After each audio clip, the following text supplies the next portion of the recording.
Hi guys, this is the Ferrari Portofino. This is Adam from Alice, my old working place. All right, so what's happening here? So the Portofino is, it's sort of, you can think of it as Ferrari's entry-level model. It succeeds the California. Okay, so as you know, Ferrari segments their vehicles based on based on drivetrain configuration. So the Portofino is what they call a Grand Tourer. So its engine is in the front, okay, powered by a V8 engine. So above the Portofino, in the Touring family, you have the GTC4 Lusso. Now, there is a new addition to the Grand Touring family, also a front engine V8, and we have this. This is the Ferrari Roma.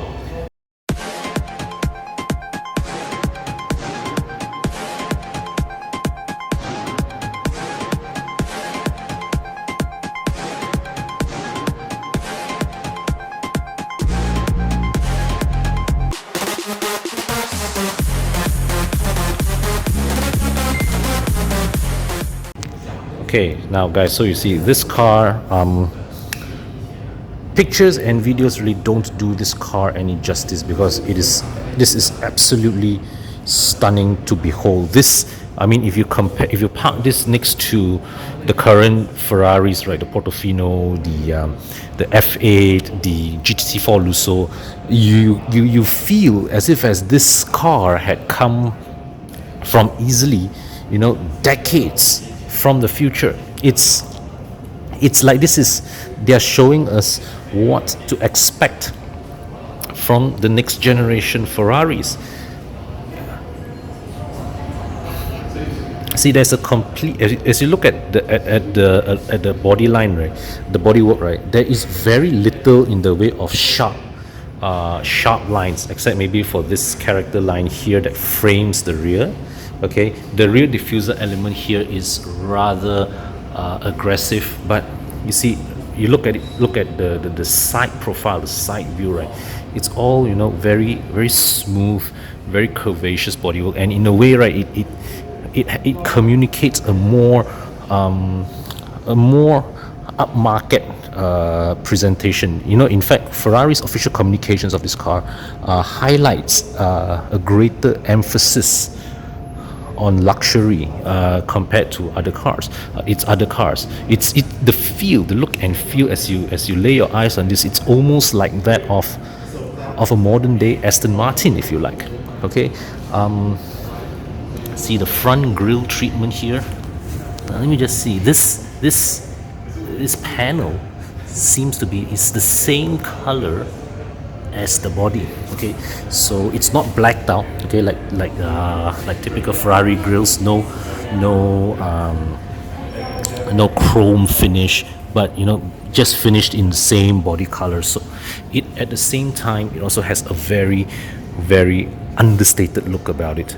Okay, and yet you can see here that the headlight, this part of the design is extremely complex. So you see, this is blacked out, this part is blacked out, so it doesn't follow the body color here. And here you can see this, I presume, is the signal light LED. So this bulges out in a 3D effect, and it cuts into the bumper. So this bumper here, you have this cut line here that allows the signals as to emerge out from the light cluster. Okay, so it's this part of it, this whole execution here, it communicates an effect of complexity, of sophistication. Yet at the side here, you can see this is so it's so elegantly smooth. Okay, but it's not Kosong. You can see the curvature of the bodywork. Okay, it's just stunning to look at. It's absolutely stunning to look at. Now we bring you inside. Look at the door handle. Now this, I absolutely do not believe my eyes. This really is a Ferrari cabin of the future. Okay, the materials, and I'm told actually that this is a pre-production car. Okay, so even then, the materials here, it's absolutely superb to the touch. Okay, so now I'm told that this car here, this is a pre-production car, so some functions like this screen here, for example, is limited. I can't show you that, but you can see here the way they execute this. This is like a dual cockpit design. Okay, so here you have this passenger screen here where they show you the rev counter, the speed, right, in a digital screen. You have the aircon vents here. This is Alcantara. From what I can see here, the build quality is fairly decent even for pre-production car standards. So here, this is this single vertical screen that sort of like sits on here. It's almost like how you would park your iPad or your phone, on a tray, right, or a holder. So this is, I would believe, this is the gear selector switches, but they mold it in a way that reminds you of old school Ferrari shifters from the 60s or the 70s. But basically it's just a simple flick switch. Okay, it's like that. Okay, you can engage manual, auto, maybe even low. I would have preferred actually if this buttons could have that tactile feel of being able to pull down all the way or push up all the way. That would have made for a more satisfying experience. Okay, but appearance wise, no argument. Okay, and here you can see there's this little slot here. Perhaps this is for you to drop your phone in. Okay, it's a tight slot, not sure if it will work. And down here, okay, this is another carpeted tray, okay, where you can drop things here. This is a cup holder here. Okay, so it has this flaps here to hold maybe smaller drink items. The bottom is rubberized so things don't slide about. And yeah, so here you can see this is the instrument cluster. Yeah, so this is set in demo mode to show you how it works as when the car is in operation. But so you see here, this is the instrument, the way you call it, GPS, and yeah, so now it's browsing through the various functions. And the steering wheel, it continues Ferrari's current tradition of putting all the major controls on the steering wheel: signals, your light switches. All right, and this is the Manettino switch, the latest iteration of the Manettino switch. And this is all a touchpad, not touchpad. So these are all fixed, that you can't press it. That when you press this, there's no tactile feel. Okay. Oh my God! Look at this! Look at this display. I think I can just hold my phone here, right, and just show you the various modes that this screen is cycling through. Let me just hold it this way. Okay. So you can see the screen as I show you. So now this here. So this is the wiper controls, and you flick it from behind. You can adjust the speed here. Okay, you can adjust the wiper speed here. This is the browsing pad. So this is a directional browsing pad. This is return to home, view, max. So I assume this amplifies the screen. But this is all touch. Okay, it's not a button. This is a touch surface.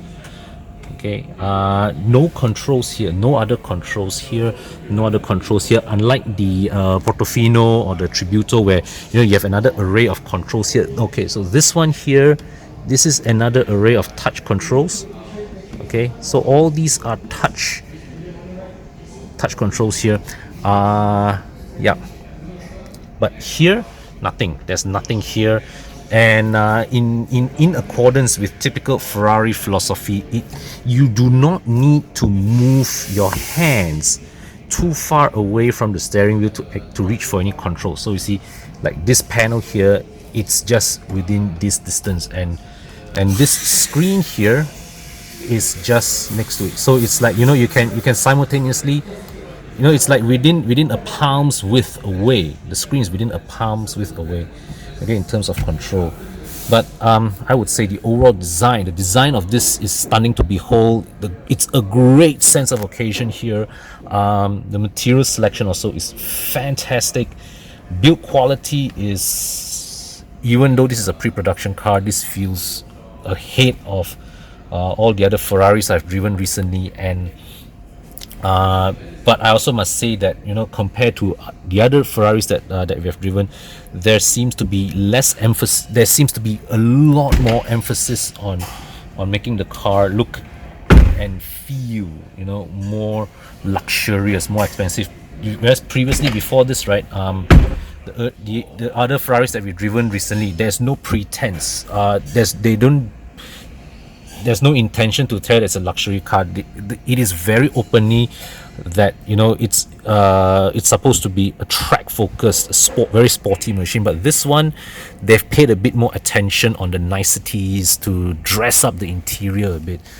All right, and oh yeah, so look up here, you see this is also touch surfaces, so there are no physical buttons inside the car. Okay, there are no physical buttons, it's all touch. Okay, it's all touch. It's all a touch surface.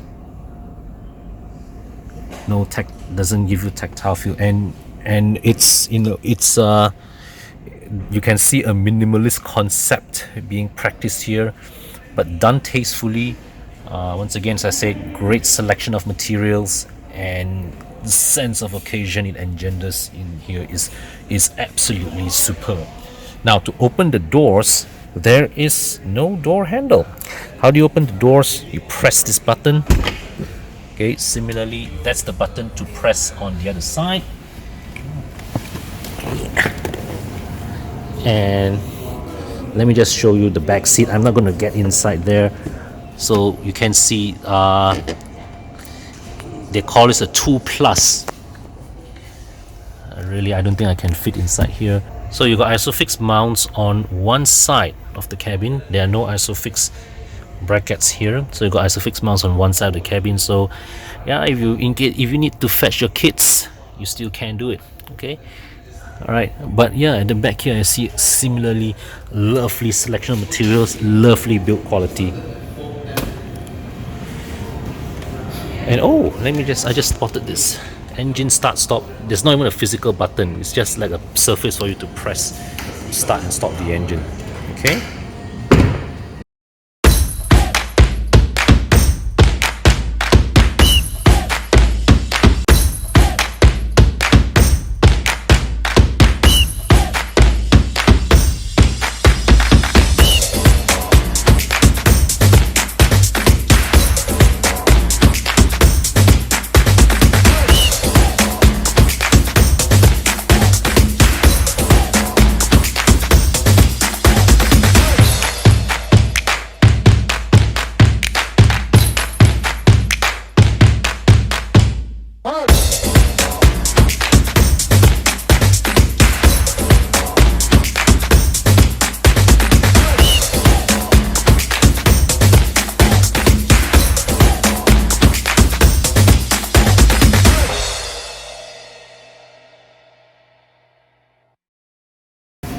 okay, so the lights are switched on.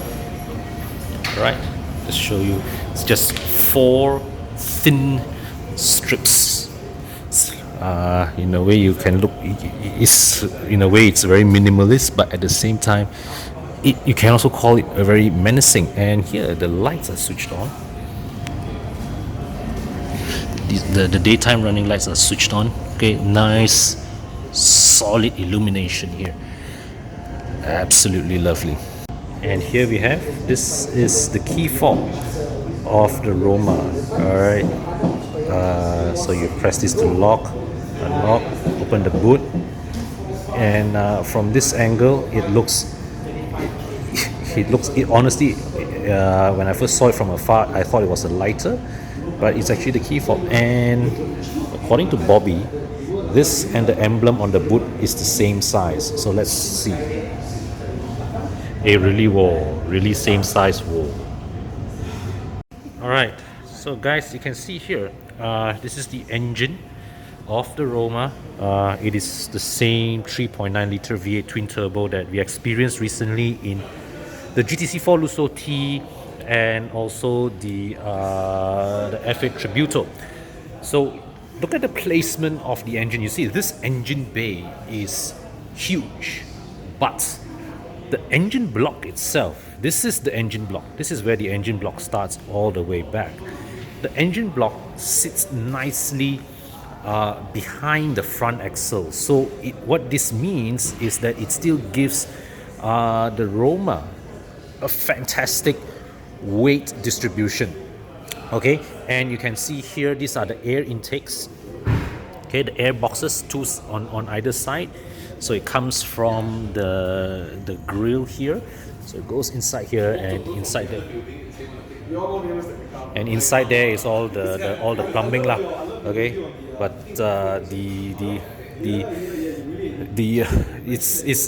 what as always, it's a stunning engine just to look at. I much prefer its appearance as in the F8 Tributo, but this too, with this cast what you call it, cast iron heads, it's a lovely sight to behold. Okay, so you can see here it has this plate here with a chassis number emblazoned here as well. It's a lovely sight. Okay guys, so here you have, this is the Ferrari Roma on sale in Malaysia, 968,000 ringgit before duties, before insurance, before anything you add on. That's just the base price. Now what I want to point out is this is exclusively available as a coupe. There is no drop top version as of now. So if you want a front engine V8 Ferrari drop the top, you have to stick with the Portofino. But honestly, if it was me, I'd go for this in a heartbeat, because this is just 20,000 ringgit more expensive than the Portofino, but overall it looks and feels double the price. It looks and feels double the price of a Portofino. This has the best interior of amongst any current Ferrari. I would say, this is a car that, even if you take other Ferraris into context, in comparison, this one really makes you feel special just sitting in it.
Guys, Tana just asked me a very interesting question. Where do you put the number plate of this?